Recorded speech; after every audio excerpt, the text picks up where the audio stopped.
America കത്തുകയാണ്. California ഇന്നേ വരെ കണ്ടതിൽ വെച്ച് ഏറ്റവും അധികം നാശനഷ്ടം വരുത്തിവെച്ച കാട്ടുതീ ഒരുപാടധികം കെട്ടിടങ്ങളെയും വിഴുങ്ങിക്കൊണ്ട് നിയന്ത്രിക്കാൻ പോലും കഴിയാത്ത വിധം ഇന്നും പടർന്നുകൊണ്ടേയിരിക്കുകയാണ്. പതിനായിരക്കണക്കിന് ആളുകൾക്ക് അവരുടെ വീടുകൾ പൂർണ്ണമായും നഷ്ടപ്പെട്ടു കഴിഞ്ഞിരിക്കുന്നു. 1.5 ലക്ഷത്തിലധികം വരുന്ന ആളുകളെ ഇവാക്യുവേറ്റ് ചെയ്യപ്പെട്ട് കഴിഞ്ഞിരിക്കുന്നു. 1,66,000 വരുന്ന ആളുകൾ ഏത് നിമിഷം വേണമെങ്കിലും ഇവാക്യുവേറ്റ് ചെയ്യപ്പെടാമെന്ന അവസ്ഥയിൽ തുടർന്നുകൊണ്ടിരിക്കുന്നു. ഒരുപാടധികം കാറുകളും വീടുകളും ഒക്കെ ഇതിനോടകം തന്നെ പൂർണ്ണമായും കത്തി നശിച്ചു കഴിഞ്ഞിരിക്കുന്നു. സത്യത്തിൽ എന്താണ് അമേരിക്കയിൽ കാലിഫോർണിയയിലെ ലോസ് ആഞ്ചലസിൽ ഇന്ന് നടന്നുകൊണ്ടിരിക്കുന്നത്? വിശദമായി തന്നെ പരിശോധിക്കാം. Welcome back to F world. Aflu here.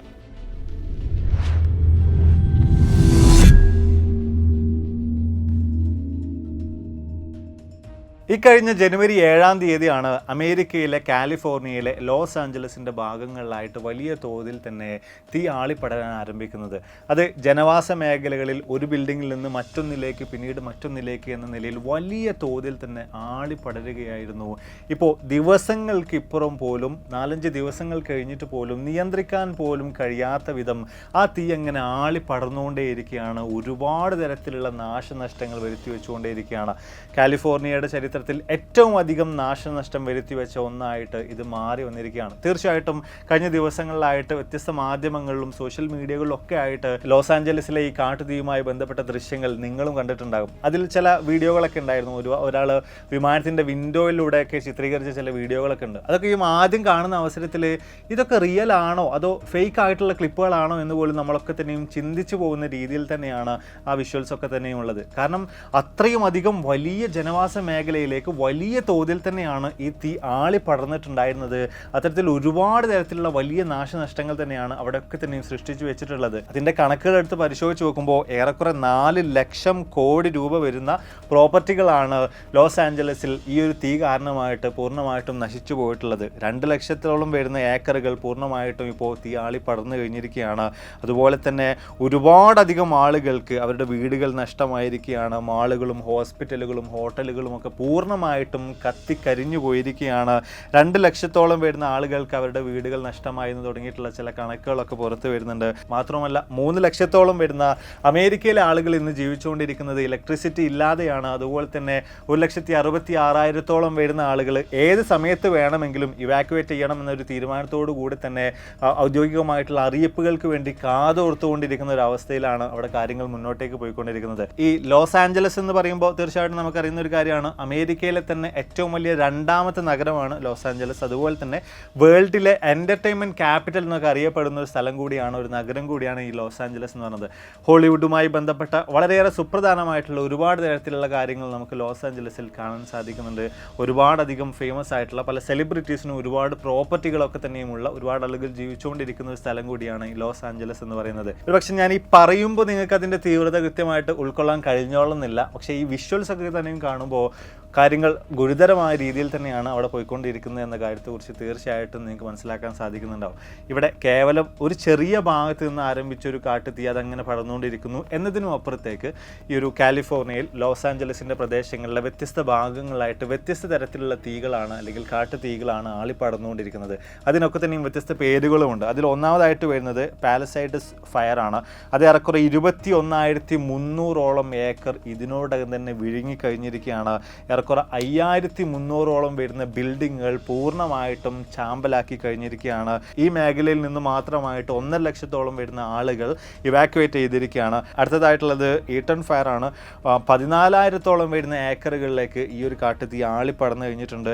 ഇതുകൂടാതെ ചെറുതും വലുതുമൊക്കെ ആയിട്ടുള്ള മറ്റനേകം വൈൽഡ് ഫയറുകൾ ഈ ഒരു മേഖലയിൽ തന്നെ ഇന്നുണ്ട്. അതിൽപ്പെട്ട ചിലത് വായിക്കുകയാണെങ്കിൽ ലിഡിയ ഫയർ, ഹസ്റ്റ് ഫയർ, സൺസെറ്റ് ഫയർ എങ്ങനെ തുടങ്ങിയിട്ടുള്ള പേരുകളൊക്കെ നൽകിയിട്ട് വ്യത്യസ്ത ഭാഗങ്ങളിലായിട്ട് ആളുകൾ വിശേഷിപ്പിക്കുന്ന രീതിയിൽ വലിയ തോതിൽ തന്നെ ഈ തീ ഇന്ന് ആളി പടർന്നുകൊണ്ടിരിക്കുകയാണ്. 3-4 ദിവസങ്ങൾ പിന്നിട്ടിട്ട് പോലും കൃത്യമായിട്ട് പിടിച്ചു കെട്ടാനാകാത്ത വിധം വലിയ തോതിൽ തന്നെ ഒരുപാടധികം നാശനഷ്ടങ്ങൾ ഈ തീ വരുത്തി വെച്ചുകൊണ്ടേയിരിക്കുകയാണ്. തീർച്ചയായിട്ടും ഇപ്പോൾ നിങ്ങൾ ചിന്തിക്കുന്ന ഒരു കാര്യം, എങ്ങനെയാണ് ഇത്രയധികം വലിയ തോതിൽ ഈ തീ എത്തിയിട്ടുള്ളത്, എങ്ങനെയാണ് ഈ തീ തുടങ്ങിയിട്ടുള്ളത്, അതിൻ്റെ കാരണങ്ങൾ എന്തൊക്കെയാണെന്ന് തുടങ്ങിയിട്ടുള്ള കാര്യമായിരിക്കും. അതുമായി ബന്ധപ്പെട്ട് നമ്മൾ നോക്കുമ്പോൾ അതിൽ ഒന്നാമതായിട്ട് വരുന്നത് ഈ ഒരു മേഖലയിൽ കഴിഞ്ഞ കുറച്ചായിട്ട് ഒരു ഡ്രൈ കണ്ടീഷൻ ആയിരുന്നു ഉണ്ടായിരുന്നതെന്ന് പറഞ്ഞ കാര്യം കാര്യമാണ്. 2022-23 കാലഘട്ടങ്ങളിലൊക്കെ ഈ മേഖലയിൽ നല്ല രീതിയിൽ ശക്തമായ രീതിയിലുള്ള മഴ ലഭിച്ചിട്ടുണ്ടായിരുന്നു. അതുപോലെ തന്നെ ഈ ഒരു മേഖലയിൽ നല്ല രീതിയിൽ പച്ചപ്പൊക്കെ ഉണ്ടാവുകയും ഒരുപാട് സ്ഥലങ്ങളിലായിട്ട് പ്രത്യേകിച്ച് ബിൽഡിങ്ങുകൾക്കിടയിൽ പോലും പല ഭാഗങ്ങളിലൊക്കെ ആയിട്ട് വലിയ തോതിൽ തന്നെ വൈൽഡ് ഗ്രാസുകൾ തഴച്ചു വളരുകയും ചെയ്തിട്ടുണ്ടായിരുന്നു. എന്നാൽ അത് കഴിഞ്ഞ് ലാസ്റ്റ് ഒരു 8 മാസത്തെ കണക്കുകളെടുത്ത് പരിശോധിച്ച് നോക്കുമ്പോൾ പൂർണ്ണമായിട്ടും ഒരു ഡ്രൈ കണ്ടീഷനിലൂടെയാണ് കാലിഫോർണിയയും ലോസ് ആഞ്ചലസിൻ്റെ ഭാഗങ്ങളും ഒക്കെ തന്നെയും കടന്നു പോയിക്കൊണ്ടിരിക്കുന്നത്. അപ്പം അതിൻ്റെയൊക്കെ ഭാഗമായിട്ട് ഈ വലിയ തോതിൽ വളർന്നു വന്നിട്ടുണ്ടായിരുന്ന വൈൽഡ് ഗ്രാസുകളും മറ്റൊക്കെ പൂർണ്ണമായിട്ട് ഉണങ്ങി ഒരു വൈക്കോൽ പരുവത്തിലുള്ള അവസ്ഥയിലാണ് അവിടെ ഉണ്ടായിരുന്നത്. അതിലേക്ക് തീ കൂടെ എത്തിയപ്പോൾ അത് വലിയ തോതിൽ തന്നെ ആളിപ്പടരാൻ ആരംഭിക്കുകയായിരുന്നു. അത് ഇപ്പോൾ ഈ ബിൽഡിങ്ങുകൾക്കിടയിലൊക്കെ തന്നെയും ചെറിയ ചെറിയ ഗ്യാപ്പുകൾ മാത്രമേ ഉണ്ടായിരുന്നുള്ളൂ എന്നതിൻ്റെ അടിസ്ഥാനത്തിൽ തന്നെ എന്നൊരു കാര്യം കൊണ്ട് തന്നെ വലിയ തോതിൽ ഒരു കെട്ടിടത്തിൽ നിന്ന് മറ്റൊന്നിലേക്ക് എന്ന രീതിയിൽ ഈ തീ ആളിപ്പടരുകയാണ് അവിടെ ഉണ്ടായിട്ടുള്ളത്. മാത്രമല്ല ഇതിൻ്റെ മറ്റൊരു സുപ്രധാനമായിട്ടുള്ള രണ്ടാമത്തെ കാരണം, ഇത്തരത്തിൽ തീ ആളിപ്പടരാനുള്ള ഒരു കാരണം എന്ന് പറയുന്നത് അത് ഈ മേഖലയിൽ വലിയ ശക്തമായി വീശിക്കൊണ്ടിരിക്കുന്ന സാന്റാ ആന എന്ന് പറയുന്ന കാറ്റാണ്. ഇനി അതിനെക്കുറിച്ച് തന്നെ പരിശോധിക്കുകയാണെങ്കിൽ ഒരു ഡ്രൈ ആയിട്ടുള്ള ഒരു വാം ആയിട്ടുള്ള ഒരു കാറ്റാണ് ഈ സാന്റാ ആന എന്ന് പറയുന്നത്. അപ്പോൾ ഇത്തരത്തിൽ എവിടെയെങ്കിലും ഒരു ഭാഗത്ത് ഈ കാട്ടുതീ പടരുമ്പോൾ അതോടുകൂടിയിട്ട് ഈ ഒരു കാറ്റ് കൂടെ എത്തുമ്പോഴാണ് വലിയ തോതിൽ തന്നെ അത് കാട്ടുതീ ആളിപ്പടരുന്ന രീതിയിലേക്ക് വലിയ തോതിലുള്ള വ്യാപനം ഉണ്ടാകുന്ന രീതിയിലേക്കൊക്കെ തന്നെയും എത്തിച്ചേർന്നിട്ടുള്ളത്. മാത്രമല്ല സാധാരണ ഉണ്ടാകുന്ന ഈ ഒരു കാറ്റിൻ്റെ വേഗത എന്ന് പറയുന്നത് 40 മുതൽ 60 മൈൽസ് പെർ അവേഴ്സ് വരെയാണ്. പക്ഷേ ഇപ്രാവശ്യത്തെ കാറ്റിൻ്റെ വേഗത പരിശോധിച്ച് നോക്കുമ്പോൾ അത് ഏറെക്കുറെ 140 കിലോമീറ്റർ പെർ അവർ വേഗതയിലേക്ക് പോലും എത്തിച്ചേർന്നിട്ടുണ്ട്. ശക്തമായ രീതിയിൽ തന്നെയാണ് കാറ്റ് അവിടെ വീശിക്കൊണ്ടിരിക്കുന്നത്. അതിൻ്റെയും ഒരുപക്ഷെ നിങ്ങൾ ഫോട്ടോകളൊക്കെ തന്നെയും കണ്ടിട്ടുണ്ടാകും. നമ്മൾ സാധാരണ രീതിയിൽ ഈ കൊല്ലന്മാരുടെ ആലകളിലൊക്കെ തന്നെയും ശക്തമായ രീതിയിൽ കാറ്റ് പ്രവഹിപ്പിച്ചുകൊണ്ട് തീ ആളി പടർത്തുന്ന രീതിയൊക്കെ ഉണ്ട്. അപ്പം അവിടെ നമ്മൾ കാണുന്ന രീതിയിലുള്ള ഒരു കാഴ്ചയാണ് ഈ തീയുമായി ബന്ധപ്പെട്ട് ശക്തമായിട്ട് ഈ കാറ്റ് വീശുന്ന അവസരത്തിൽ അവിടെ സംഭവിക്കുന്നത്. അത്തരത്തിലുള്ള കാഴ്ചകൾ തന്നെയാണ് അവിടെ നിന്നും പുറത്തു വന്നുകൊണ്ടിരിക്കുന്ന വീഡിയോകളിലൂടെയും മറ്റൊക്കെ നമുക്ക് കാണാൻ സാധിക്കുന്നത്. ഈ ദൃശ്യങ്ങളൊക്കെ തന്നെയും കാണുമ്പോൾ അതിൻ്റെ ഭീകരത നിങ്ങൾക്ക് തീർച്ചയായിട്ടും മനസ്സിലാക്കാൻ സാധിക്കുന്നുണ്ടാകും എന്ന് വിചാരിക്കുന്നു. ഈ ഒരു പ്രാവശ്യം മാത്രമല്ല, മുൻകഴിഞ്ഞ ചില വർഷങ്ങളിലൊക്കെ തന്നെയും ഇതുപോലെ തന്നെ കാലിഫോർണിയയുടെ പല ഭാഗങ്ങളിലും ശക്തമായ രീതിയിലുള്ള കാട്ടുതീ ഉണ്ടായിട്ടുണ്ട്.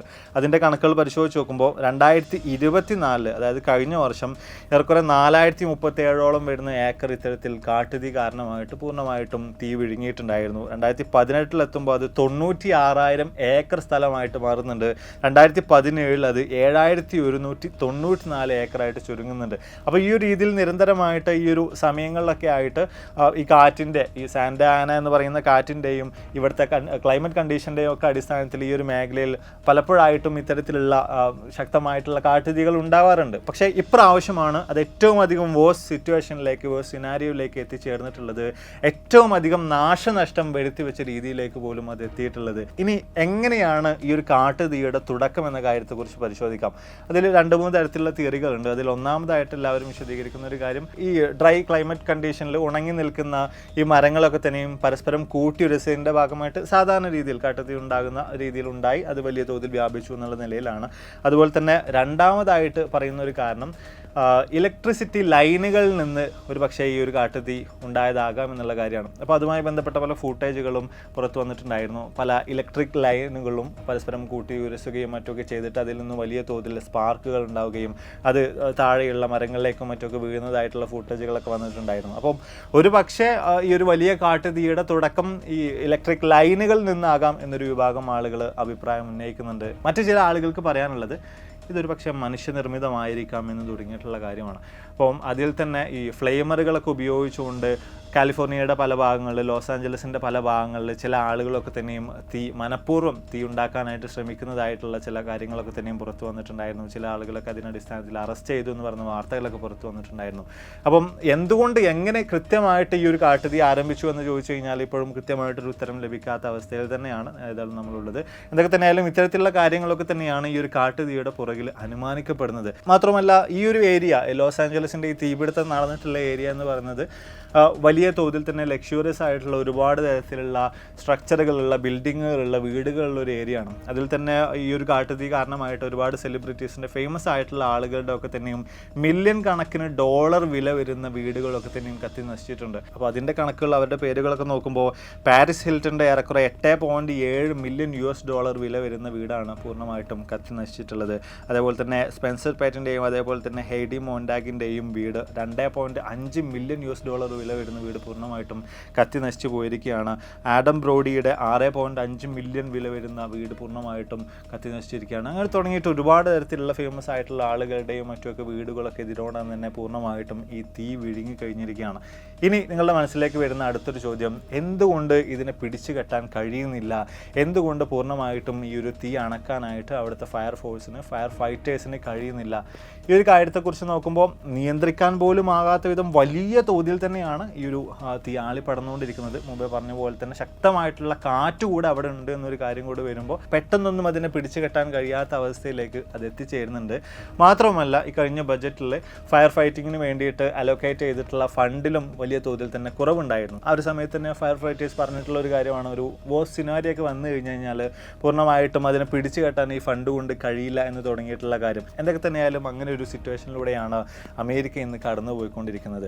ഈ ഒരു തീ അണക്കാൻ വേണ്ടിയിട്ട് വ്യത്യസ്ത തരത്തിലുള്ള മാർഗ്ഗങ്ങളൊക്കെ തന്നെയും അവർ സ്വീകരിക്കുന്നുണ്ട്. വലിയ തോതിൽ തന്നെ അതിനു വേണ്ടി നിരന്തരമായിട്ട് ശ്രമം നടത്തിക്കൊണ്ടിരിക്കുന്നുണ്ട്. ഇപ്പം റിട്ടയർ ആയിട്ടുള്ള ഫയർ ഫൈറ്റേഴ്സിനെ പോലും തങ്ങളെ സഹായിക്കാൻ വേണ്ടിയിട്ട് തിരിച്ചു വിളിച്ചിട്ടുണ്ട്. സന്നദ്ധ സേവനത്തിന് തയ്യാറായിട്ടുള്ള ആളുകളൊക്കെ തന്നെയും തീ അണക്കാൻ വേണ്ടിയിട്ട് ഫയർ ഫൈറ്റേഴ്സ് അവരുടെ കൂടെ കൂട്ടുന്നുണ്ട്. അങ്ങനെ ശക്തമായ രീതിയിൽ തന്നെ എത്രയും പെട്ടെന്ന് തീ അണക്കുക എന്നൊരു ലക്ഷ്യത്തോടു കൂടി തന്നെയാണ് അവിടെ കാര്യങ്ങൾ മുന്നോട്ടേക്ക് പോയിക്കൊണ്ടിരിക്കുന്നത്.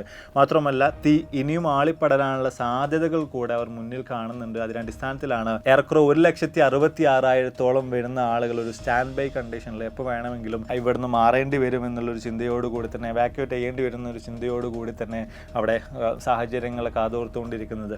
അപ്പോൾ എന്തായാലും നമ്മൾ വീഡിയോസോടെ വൈൻഡപ്പാണ്. ഈ ഒരു വിഷയത്തെക്കുറിച്ച് വളരെ കൃത്യമായ നിലയിൽ നിങ്ങൾക്ക് ധാരണകൾ ലഭിച്ചുവാണെന്ന് വിചാരിക്കുന്നു. വീഡിയോയെക്കുറിച്ചുള്ള നിങ്ങളുടെ അഭിപ്രായങ്ങൾ തീർച്ചയായും താഴ്ന്ന് രേഖപ്പെടുത്താൻ മറക്കരുത്. ഞാൻ ഈ കാര്യങ്ങൾ പറഞ്ഞതിൽ എന്തെങ്കിലും വിട്ടുപോയിട്ടുണ്ടെങ്കിൽ അതിനെക്കുറിച്ചും തീർച്ചയായും നിങ്ങൾ താഴെ രേഖപ്പെടുത്തുക.